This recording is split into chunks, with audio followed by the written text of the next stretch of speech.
Oke. In 5, 4, 3, 2. Selamat datang di Dialog Positif, ngobrol langsung. Dan kali ini sangat merasa terhormat, sangat merasa terhormat karena ini salah satu hadiah ulang tahun terbaik, Bante. Diundang makan di Sangha Theravada Indonesia ya. Wisma Sangha Theravada Indonesia. Ya. Jadi saya sangat bersyukur udah datang, dikasih makan, dikasih kado, dikasih ilmu lagi. Jadi luar biasa dan udah nggak harus diperkenalkan lagi. Bante Dhammasubho. Sehat, Guru? Terima kasih, murid. Ini susah, ini siapa? Saya merasa Kang Abu juga guru saya. Lah Kang Abu juga. Udah. Saya dibilang guru, nah muridnya siapa ini? Ini guru makan guru. Makan guru. Ya, pokoknya wah blessing Bante hari ini di tepat usia saya tuh kalau sebenarnya kan saya suka ngaku 27 Bante, ya. Tapi sebenarnya kan 44 ya. Oh, gitu. Nggak apa-apa ya Bante. Karena usia kita ada 3. Apa tuh, gimana Bante? Ada usia kalender, ada usia biologis, ada usia psikis. Oke. Usia kalender, biologi, psikis ya. Iya. Oke. Tapi kayaknya jiwa saya tuh tetap di 20-an sih, Bante. Gitu ya. Meskipun udah 44. Pertama Bante, saya mau minta satu blessing gitu ya di ulang tahun pemaknaan hari lahir gitu, di mana saya tuh sudah 44 tahun hidup dan pasti Bante lebih lama gitu ya, punya pengalaman hidup juga. Mungkin wejangan apa yang akan Bante berikan kepada seorang murid yang 44 tahun ini hidup untuk bisa lebih baik lah gitu, gimana Bante? Ya, di sini yang pertama saya mengucapkan selamat ulang tahun untuk Kang Abu Marlo. Meskipun hari, tanggal, tahun telah berganti-ganti, tetapi harapan tetap selalu sama. Oke. Dari setiap pergantian langkah, setiap tarikan nafas sepanjang masa hidup dan kehidupan ini. Harapan saya ya semoga tetap handsome, tetap berkarya. Oke. Semoga tetap sehat, sehat raganya, sehat pikirnya, juga sehat jiwanya. Oke. Raga, pikir, jiwa. Ya. Oke. Nah ini Bante yang sekarang jadi permasalahan saya, permasalahan banyak orang adalah tidak sinkron antara badan, pikiran, jiwa, dan seterusnya, dan hidup gitu Bante. Makanya 10 dari 10 orang, 3 masyarakat Indonesia tuh diberitakan sakit mental Bante. Artinya di situ ada pikiran yang nggak selaras, nggak sinkron. Ya untuk kita bisa belajar dari perspektif guru gitu ya, seorang Bante yang saya rasa sangat ahli banget gitu ya untuk melakukan maintenance pikiran. Apa sih dan rumusnya gimana sih Bante supaya kita tuh nggak overthinking, yang akhirnya membuat mental kita jadi sakit, yang akhirnya stres, depresi, anxiety, ya macam-macam ya itu penyakit jadi terjadi gitu. Iya Bante, gimana tuh Bante? Ya, kita berbicara hidup ini, sebetulnya dari hidup dan kehidupan kita di setiap fase ini, 75% itu kan dari apa yang kita lihat, kita dengar, kita catat, kita simpan, lalu kita tiru. 75%. 75% ya? Iya. Oke. Jadi yang 25% itu memang sudah bawaan dari hardware-nya. Software-nya sudah dibawa sama hardware. Begitu lahir kita sudah punya modal sendiri 25%. Oke. Tambahan selanjutnya 75%. Maka itulah kita mengenal 2 rahim. Satu rahim ibu, yang kedua rahim masyarakat. Oke, ada rahim ibu, rahim masyarakat. Iya. Wah, ini menurut pandangan saya ya. Oh iya benar sih Bante, setuju. Menarik. Terus Bante. Masyarakat itu kan bisa masyarakat apa saja di lingkungan kita. Mungkin yang masyarakat lingkungan di mana kita bertinggal, bergaul. Nah, pergaulan kan juga macam-macam. Ada yang sekolah, ada yang tidak sekolah, ada yang sekolah dasar, menengah sampai sekolah tinggi, ada yang tidak sekolah sama sekali. Dan pergaulan itulah yang akan mempengaruhi 75% dari apa yang ada pada diri kita masing-masing itu. Makanya pergaulan itu menentukan mau jadi apa dan bagaimana, itu sangat dipengaruhi oleh lingkungan pergaulannya. Nah, karena kalau dulu orang lahir itu ya diasuh oleh ayah ibunya, maka pergaulan yang pertama dan utama, yang pertama dan yang utama yang paling dekat adalah bergaul dengan ayah ibu. Gitu, makanya kita ini sebenarnya kan bergaul dengan ibu lebih lama daripada dengan bapak. Oh iya, dari dalam perut ya? Ya, 9 bulan 15 hari belum bergaul dengan siapa-siapa, kita sudah di rahimnya ibu. Sudah bergaul dengan ibu. Nah, lalu dilahirkan kita bergaul di lingkungan ini. Nah, karena itu ada istilah ayah ibu itu guru di rumah. Nah, bapak ibu guru itu ayah ibu di sekolah. Makanya ayah ibu, bapak ibu guru ini sangat menentukan pertumbuhan, perkembangan watak, jiwa, kepribadian bagi anak-anak. Nah, karena itu kita lalu bagaimana kita bicara pendidikan? Lah, pendidikan sebenarnya juga ada 3. Ya, pendidikan apa istilahnya? Intelek. Lalu pendidikan sosial, pergaulan, lalu pendidikan jiwa, kebatinan. Kalau bahasa teknisnya kan ada apa itu? Kognitif, afektif, lalu normatif. Nah, biasanya orang-orang yang mempunyai kualitas cukup baik, kalau 3 pembentukan kualitas karakternya itu seimbang. Oke. Antara kognitif, afektif dan normatif. Nah, sementara di abad modern seperti sekarang ini, orang memberikan porsi waktu kepada kognitif, kepada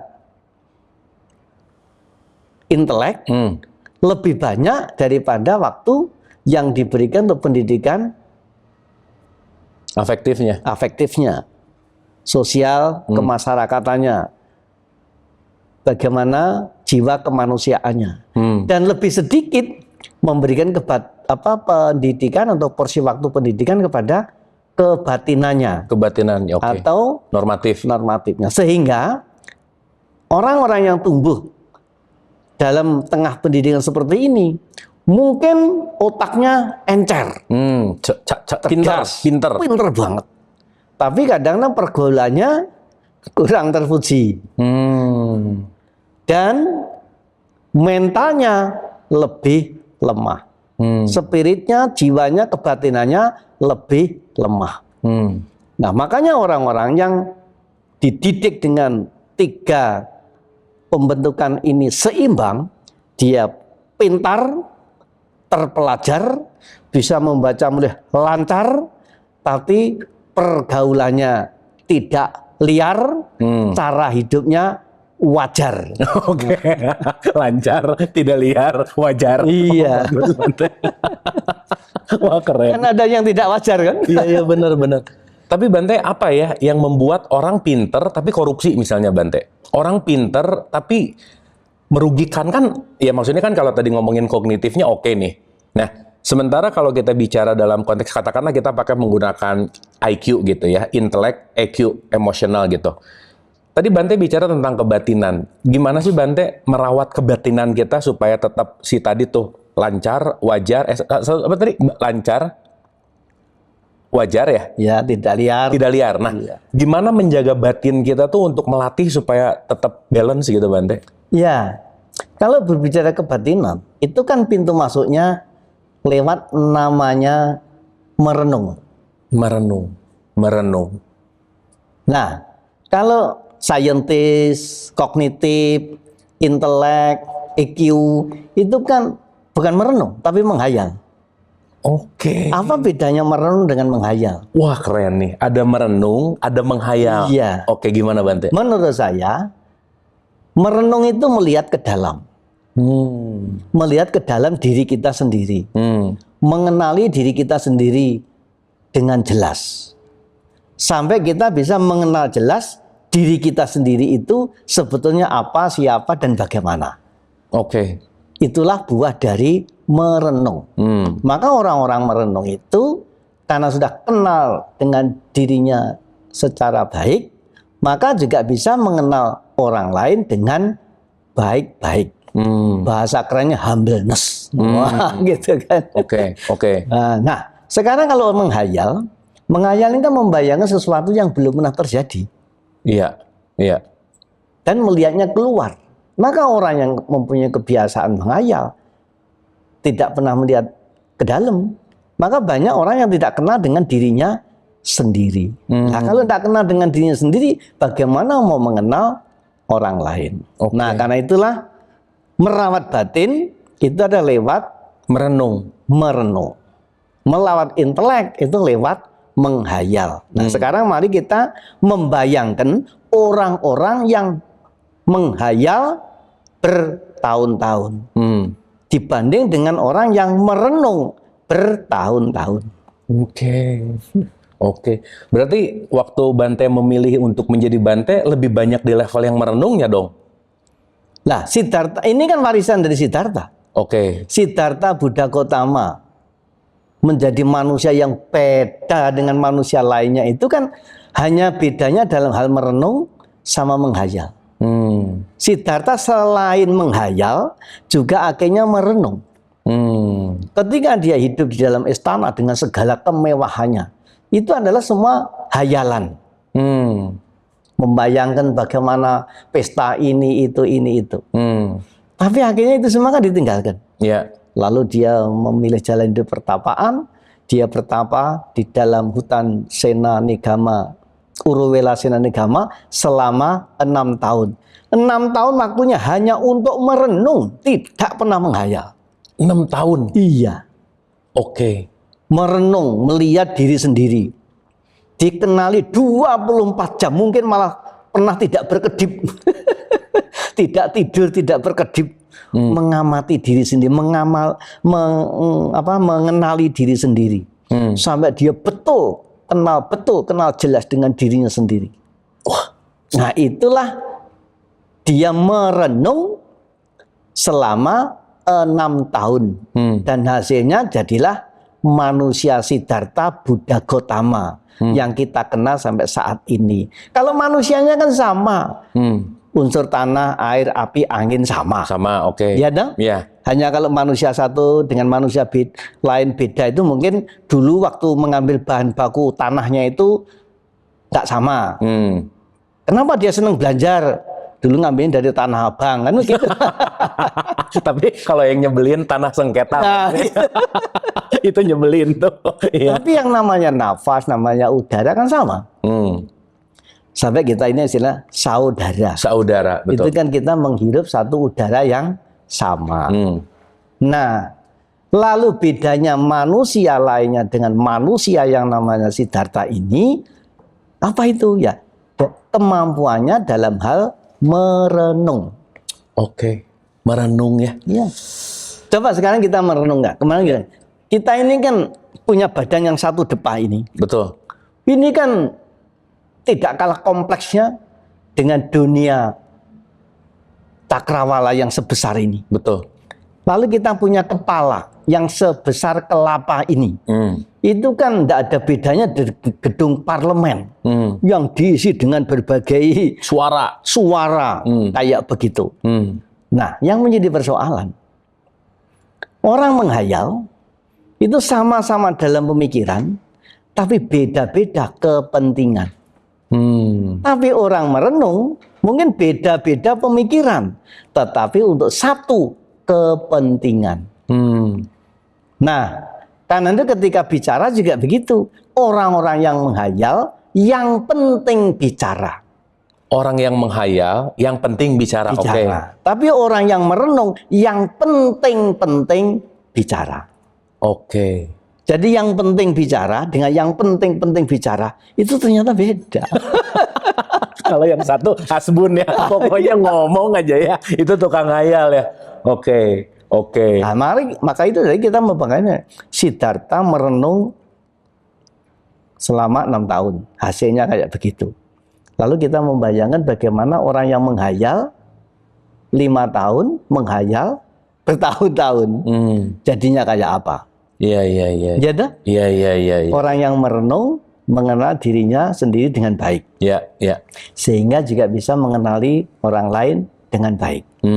Orang yang menghayal karena dia tidak kenal dengan dirinya dengan baik, bagaimana dia mau mengenal orang lain dengan baik?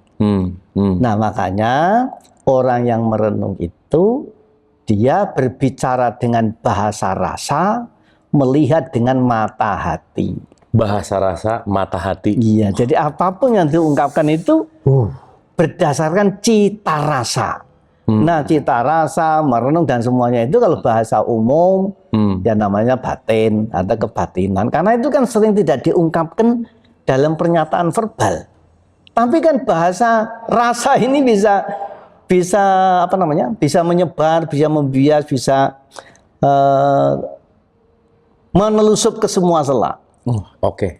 Ya. Oke. Nah, ini sekarang berkaitan sama yang terjadi secara populer, Bante. Saya sih melihat bahwa merenung itu sekarang sangat populer disebut dengan meditasi, Bante. Ya. Nah, sekarang tuh kelas meditasi, wah banyak banget gitu, Bante. Nah, dari perspektif meditator seorang Bante, sebenarnya meditasi itu apa sih, Bante? Meditasi itu bahasa barat. Oke. Bahasa barat. Bahasa barat ya? Ya, jadi orang barat ketika berkenalan dengan orang timur, apa yang dilakukan orang timur diem-diem ini? Lalu orang barat mencari kosakatanya yang paling mendekati dengan maksudnya dia udah meditasi, meditation. Itu bahasa barat. Oke. Nah, yang paling baru sekarang kan mindfulness. Mindfulness. Oh, itu di mana-mana, Bante. Di mana-mana. Dan kalau dijual itu mahal. Tapi kalau dibuka gratis, enggak ada yang datang.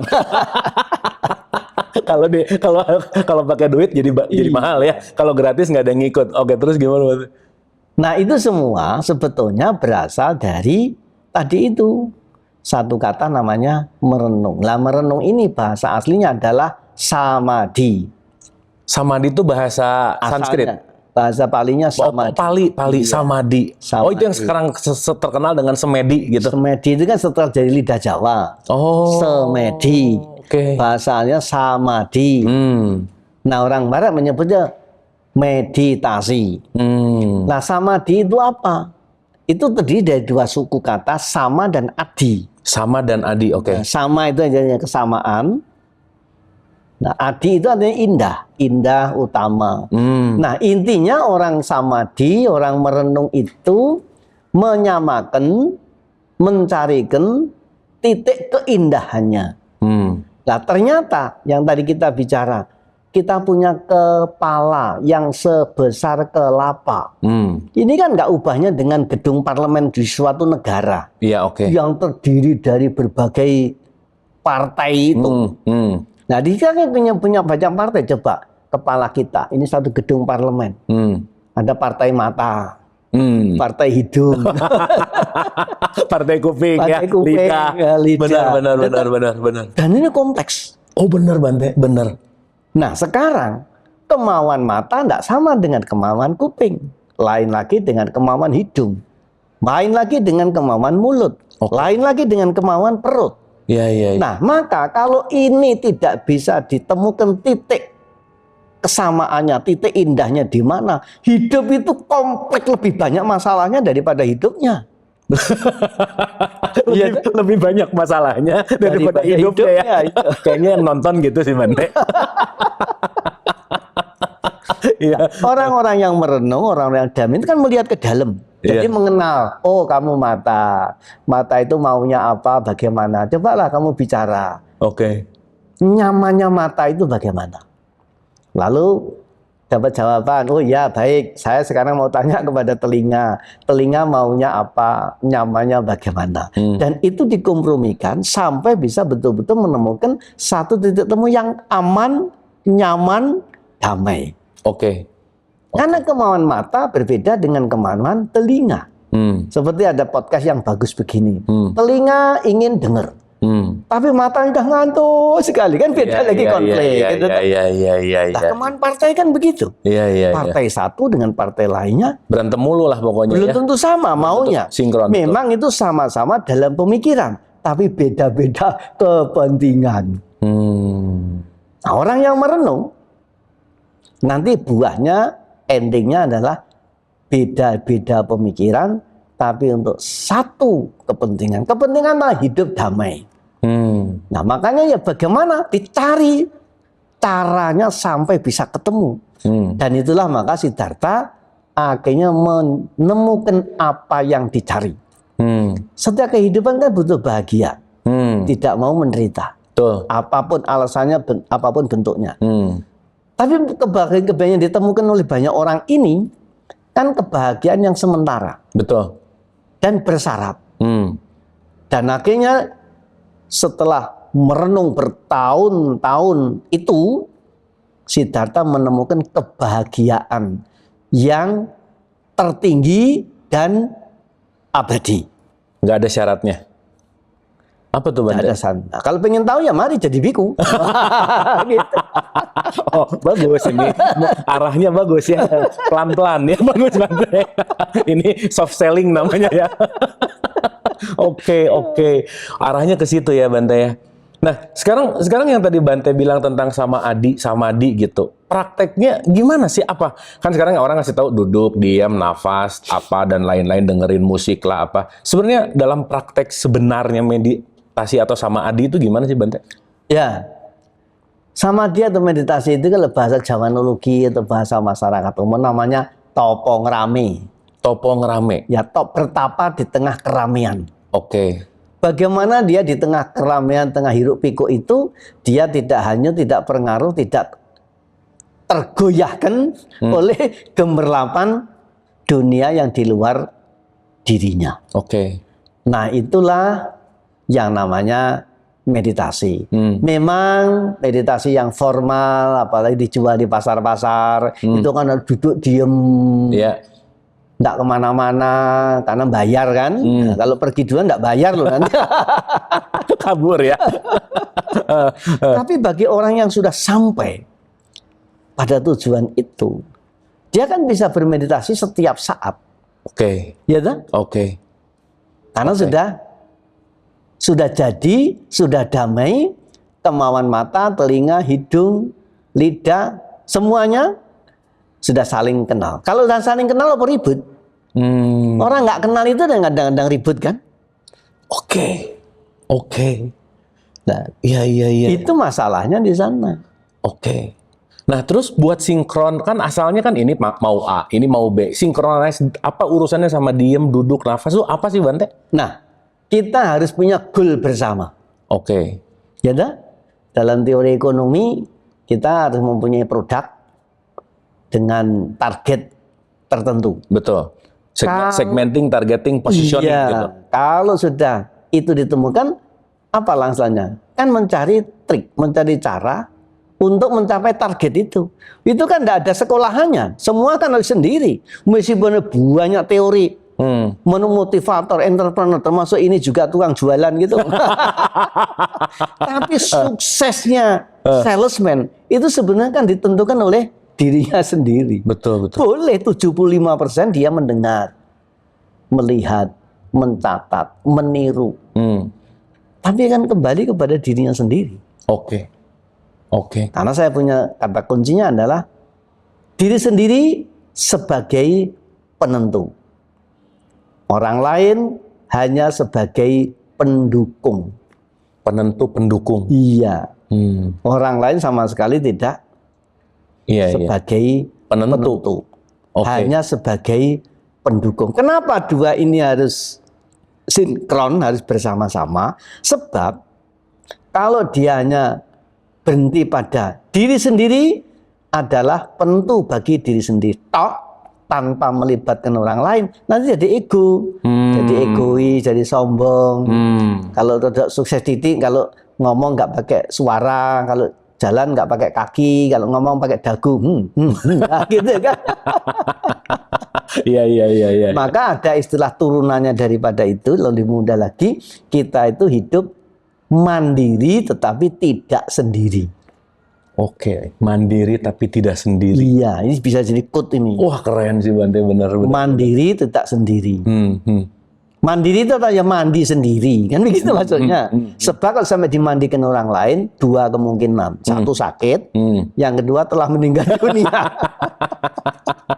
Selama tidak sakit dan belum meninggal dunia, itu kita mandi sendiri. Iya. Dengan berbagai fasilitas. Karena sekarang ini kan di properti kamar mandi itu banyak yang hebat.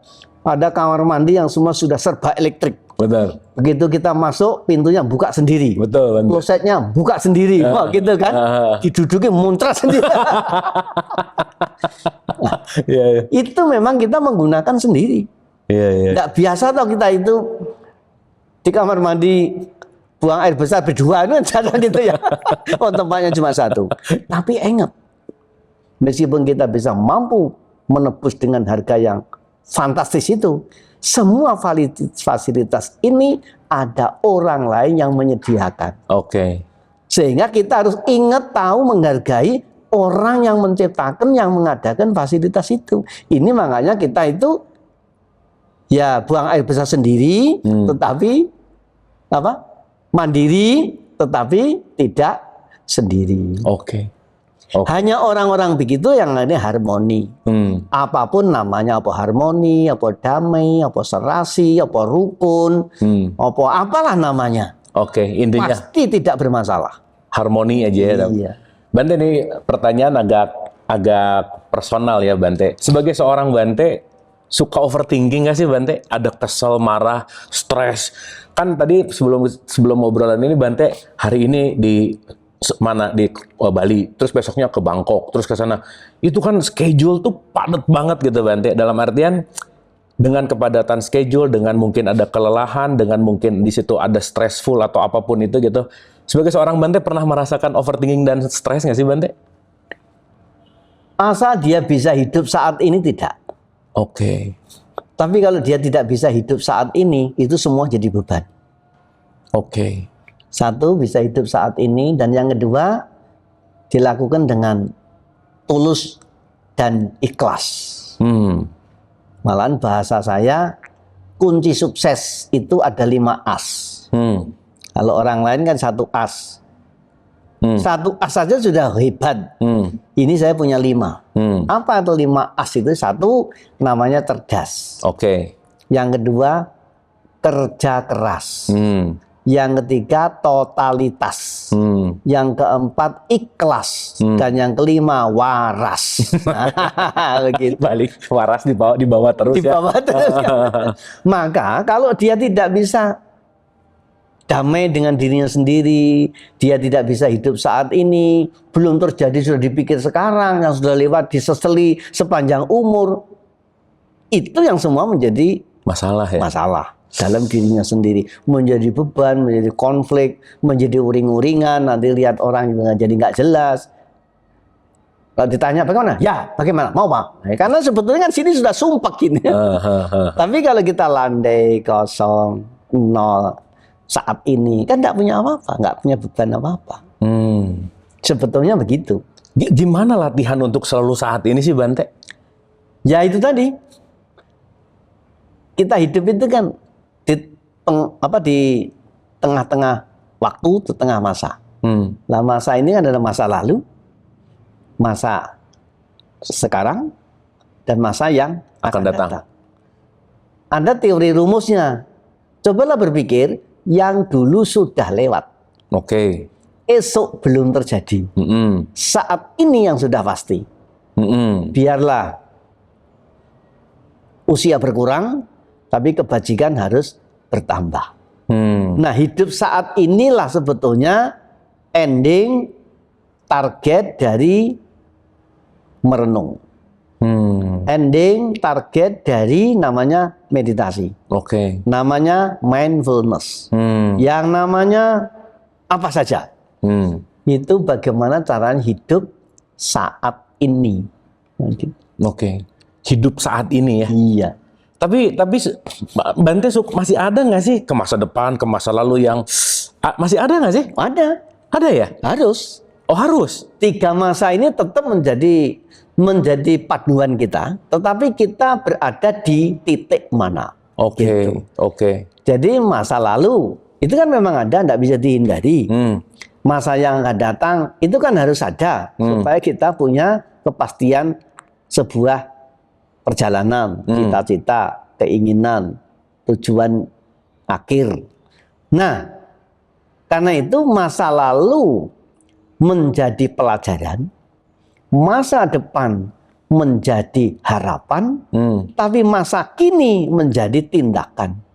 Tindakan. Iya. Oke. Nah sekarang kalau kita hanya melamun, menghayal, aduh, nenek moyang saya itu orang kaya raya. Dulu kekayaannya nggak habis 7 turunan. Kok kenapa saya miskin? Setelah nengok saya, oh saya turunan ke-8. Nah gitu kan. Telat 1 ya. Telat 1. Iya, Iya. Itu semua yang menentukan saat ini. Tapi Bante, proses menjadi Bante banyak merubah kehidupan Bante sendiri nggak? Maksudnya saat udah berapa lama sih jadi Bante? Ya baru 42. 42 tahun. Ya pakai begini saya baru 42 tahun. 42 tahun. Ya. Itu merubah banyak nggak Bante? Apa yang merubah ya? Ya maksudnya sebelum dan sesudahnya ada setelah 42 tahun menjadi seorang Bante tuh perubahan apa aja yang dirasakan signifikan gitu? Mungkin pada masing-masing pribadi Ya. mempunyai pengalaman sendiri-sendiri. Oke. Apalagi misalnya ada seorang yang dulunya tidak mengenal Buddhis. Oke. Lalu tiba-tiba mengenal Buddhis dan tertarik menjadi biku dan ternyata kerasan. Itu jelas dia mengalami perubahan. Oke. Nggak, jadi kalau lebih bahagia pengen nyoba gitu Bante. Kalau ada garansi nih bahagia, ikut Bante. Nah tadi kan sudah dibilang. Apa rahasianya untuk sampai di situ ya? Kalau mau tahu ya jadi biku. Nah, begitu kan. Ya, tapi takut nggak ada garansi. Oke, nah ini daily routine Bante. Seorang Bante tuh kesehariannya dari bangun tidur ke tidur lagi banyak meditasinya kah, banyak doanya kah, atau ngapain aja Bante? Ya, kita hidup itu ya tadi itu kan kita itu mandiri, tapi tidak sendiri. Oke. Makanya ya kita dalam berkegiatan ini kita bagi alokasi waktunya.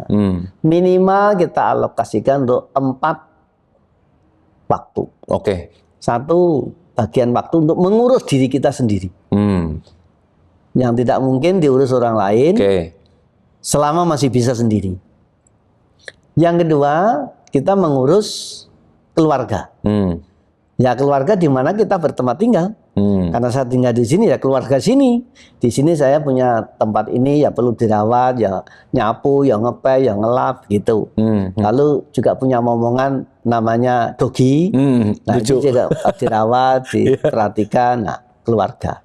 Dan yang ketiga kita merawat waktu kita gunakan untuk berkarya, berkarir, bersosialisasi.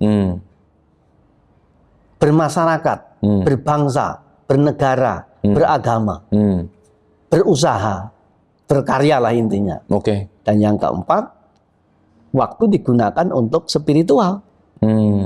Maka sesibuk apapun, kita tetap menyisihkan waktu untuk kepentingan batiniah. Merenung tadi salah yang satunya. namanya meditasi, yang namanya apa itu kan tidak bisa dilakukan oleh orang lain. Dan itu tidak ditentukan oleh lama waktunya. Oke. Tapi ditentukan oleh kualitasnya. Nah, untuk mendapatkan kualitas yang prima, biasanya kalau kita totalitas, sepenuh hati. Sebab melakukan sesuatu kalau hanya setengah hati, hasilnya setengah jadi. Oke, keren. Iya tak? Orang-orang yang bisa berkarya prima itu pasti totally. Oke, Pasti gak setengah hati. Iya. Kang Abu jadi kan totally sampai Iya, lupa gaya anak kan. Iya, benar sih Bante. Benar Bante. Oke. Nah, orang yang cita-cita banyak anak, ya gaya anak sama anaknya berbanyak-banyak kan. Jadi tinggal kita mengarahkannya kemana, nah totalitasnya. Jadi tadi itu bagaimana keseharian kita. Ya waktu itu kita bagi dengan ini, 4 alokasi waktu. Maka saya ya makin sibuk seperti apa, saya tetap memperhatikan untuk kepentingan batiniah saya. Oh iya, ngomong-ngomong, Bante ini makan sehari sekali, cuman jam 11 sampai jam 12. Ya. Itu pun kalau nggak dikasih makan, nggak makan, dan pernah sampai 3 hari nggak makan. Ya, Bante ya. 11-12 itu udah berapa lama, Bante? Ya. Nggak makan nasi, cuman makan sekali. 42 tahun ini berarti? Saya nggak makan nasi sama sekali itu baru 20 tahun. Oh, 20 tahun. Ya. Oke. Dari tahun 2005 itu saya sama sekali tanpa nasi. Oke. Ya. Kalau sebelumnya ya nasi masih makan. Tapi makan 1 kali memang dari awal saya makan 1 kali. Emang makan 1 kali atau mengurangi makan itu sangat berpengaruh kepada batin nggak sih, Bante? Ya mungkin ada pengaruhnya. Oke. Karena kalau kebanyakan makan, meditasi juga sulit. Oke. Kebanyakan protein, kebanyakan makanan, over makanan, meditasi juga sulit. Iya. Guru-guru meditasi juga mengarahkan begitu. Makanya para yogi, para pemeditasi biasanya juga mengatur pola makan ini itu juga disesuaikan dengan kebutuhan badan kita ini. Kan kita juga punya kebutuhan. Iya. Badan kita ini terdiri unsur tanah, air, api, angin. Ya toh? Iya. Nah kemudian badan menjadi sehat itu kalau komposisinya ini pas, tidak kurang, tidak lebih. Oke. Jadi ya pas ukuran airnya seberapa, apinya seberapa, tanahnya seberapa, airnya seberapa. Karena kebanyakan api panas radang, tiba-tiba tenggorokan panas. Kenapa? Oh kemarin kebanyakan makan gorengan. Nah, gorengan kan unsur api. Kemudian unsur angin. Ah ternyata kembung. Ya dah? Kebanyakan unsur tanah. Ternyata kolesterol, ya dah. Nah, kebanyakan unsur air, jadi banyak air apa? Kalau dulu namanya beri-beri, kalau sekarang apa itu? Ada istilah barunya itu. Kalau dulu yang beri-beri. Nah, jadi makan seperlunya, makan secukupnya itulah juga membantu perjalanan hidup mencapai tujuan. Perjalanan hidup mencapai kesehatan, ketenangan, kedamaian. Kalau makan secukupnya dan seperlunya, begitu sudah sampai stoppingnya, dia berhenti sudah selesai. Oke. Nggak mikir-mikir lagi, gitu kan? Nggak beda lagi dengan kan nggak ada batasan. Hari ini makan apa? Besok makan di mana? Lusa makan siapa? Dan gitu. Itu yang terakhir seringnya. Makan siapa lagi nih gitu ya? Tuh orang modern sekarang gitu tuh. Oke. Terakhir Bante, kalau dalam perspektif pesan-pesan Buddha gitu ya, kalau Bante diundang ke acara ulang tahun, kan saya lagi ulang tahun nih, biasanya memberikan pesan apa nih yang mungkin bisa disampaikan dari Sang Buddha gitu? Ya, hiduplah secara wajar, tidak mengikatkan diri pada sesuatu secara berlebihan. Itu pesan yang selalu diulang-ulang. Bahkan ini sudah dipolarisasi oleh Sang Buddha dan para biku. Mengulang-ulang satu ayat, satu kalimat, satu pesan. Begini. Bahasa Palinya itu Abhiwadana Silesa Nicang Buddha Pacayino Cataro Dhammawadanti Ayuwakno Sukang Balang. Ada 4 kalimat pendek ini kayak puisi ini. Abhiwadana Silesa itu ini loh petunjuk mulia. Oke.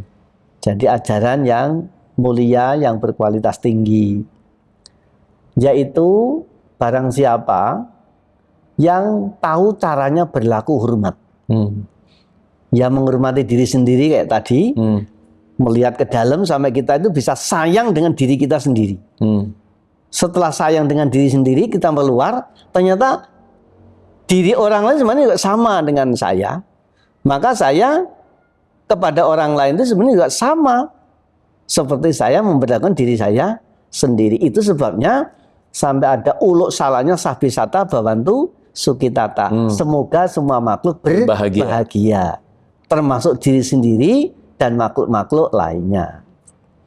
Jadi bagi mereka yang mengerti ajaran mulia dalam hal berlaku hormat, dia akan berlaku hormat kepada yang patut dihormat. Orang tua dan mertua. Menghormat kepada yang lebih tinggi. Sebagai penghormatan. Menghormat kepada yang sesama sebagai bentuk persahabatan. Menghormat kepada yang lebih rendah itu dalam bentuk perhatian. Urusan menghormat saja kadang-kadang kan bersyarat dan pilih-pilih. Betul, betul. Ya toh? Betul. Ya toh? Betul. Sangat bersyarat. Kalau dia nggak setuju, boro-boro mau menghormat. Betul. Itu. Nah, bagi orang yang mengerti ajaran mulia, dia kalau laku hormat pasti tidak pilih-pilih. Kepada yang tua menghormat, kepada yang sesama menghormat, kepada yang lebih berat, namanya tidak menghormat, tapi memperhatikan. Oke. Nah, yang keempat, barang siapa yang mempunyai kebiasaan berlaku hormat seperti itu, menghormat kepada keluarga, para tamu, pemimpin, leluhur, dan para dewa penjaga semesta, 4 hal yang akan melimpahi dirinya. Satu namanya ayu, wakno, sukang, balang. Ayu ini sering diterjemahkan panjang umur. Tapi bagaimana kalau umurnya nggak panjang? Maka saya memilih ayu artinya hidup sehat. Oke. Orang yang gemar berhormat itu biasanya hidupnya lebih sehat daripada yang mencurigai, yang cemburu, yang cemberut, gitu kan? Kita ketemu dengan orang kalau tanpa bahan, halo kan? Iya. Nah, yang kedua, wana. Wana bahasa Pali ini sering diterjemahkan wajah cantik atau ganteng. Oke. Bagaimana kalau nggak cantik dan nggak ganteng? Ya dong, memang ada orang wajahnya endang, artinya enak dipandang. Tapi bagaimana wajahnya endang? Lo endang apa dia? Enak dipandang. Maka saya milih terjemahan berwajah ramah. Nggak peduli pas-pasan apa. Yang penting ramah. Yang penting ramahnya dulu. Tapi ingat, ramah yang tidak remeh. Oke. Karena ada orang remehnya beli. Iya. Gitu kan? Benar. Ada yang ramah dan ngangeni. Benar. Nah, yang ketiga, mudah berbahagia. Orang yang mengerti ajaran mulia dan mau memuliakan, itu mudah berbahagia. Mudah berbahagia. Iya. Contohnya, jangan dikira lo nyamuk nggak butuh dimuliakan. Coba kalau kita mau berniat menepuk nyamuk, belum apa-apa wajah kita sudah dilipat-lipat. Kamu ya, hati-hati ya. Sudah ditepuk, dililit, kapok. Belum lagi itu. Iya. Nyamuk itu hanya lewat di depannya saja, padahal dia hanya main-main saja. Yang namanya manusia kepo, coba ayah. Itu siapa sebenarnya? Yang jahat nyamuknya manusianya, coba. Iseng banget ya. Iya dong. Iya. Nah, makanya orang yang mempunyai pemahaman tentang kemuliaan dan berlaku hormat demi kemuliaan bersama, dia mudah berbahagia. Oke. Dan yang keempat, bala itu mempunyai kekuatan yang tidak nampak. Orang yang punya banyak kebajikan itu tidak lama dalam kesulitan, lebih sebentar dalam penderitaan. Tidak lama dalam kesulitan. Iya. Kebajikannya Bante ya. Kebajikannya. Nah, itu bahasa saya. Kalau bahasa gereja kan namanya mukjizat. Mujizat. Bahasa masjid namanya ajaib. Iya. Bahasa kelenteng namanya kuinjin. Terus bahasa Jawa desa namanya bejo. Bejo. Orang kalau bejo itu ya sak tiba malange, sak jatuh-jatuhnya itu tetap aman. Aman. Artinya tetap diperhatikan. Kalau orang itu lagi bejo, lagi hoki.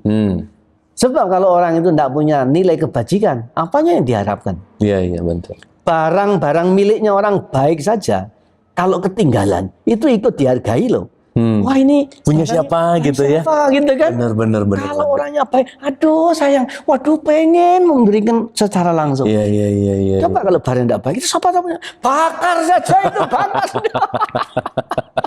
Apa hubungannya dengan TPO-nya, sandanya yang ketinggalan itu? Iya bener.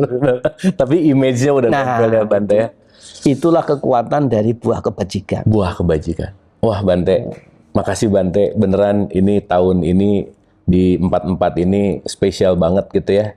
Sulit banget nih ketemu jadwalnya Bante yang sangat sibuk sekali gitu, dan saya sangat terhormat sekali lagi Bante, matur suwun sangat udah sekali lagi diundang makan, dikasih kado, udahlah pokoknya ini super blessing banget atas kebajikan-kebajikannya. Dan poin yang bisa saya ambil dari obrolan ini satu sih Bante, merenung tadi sih.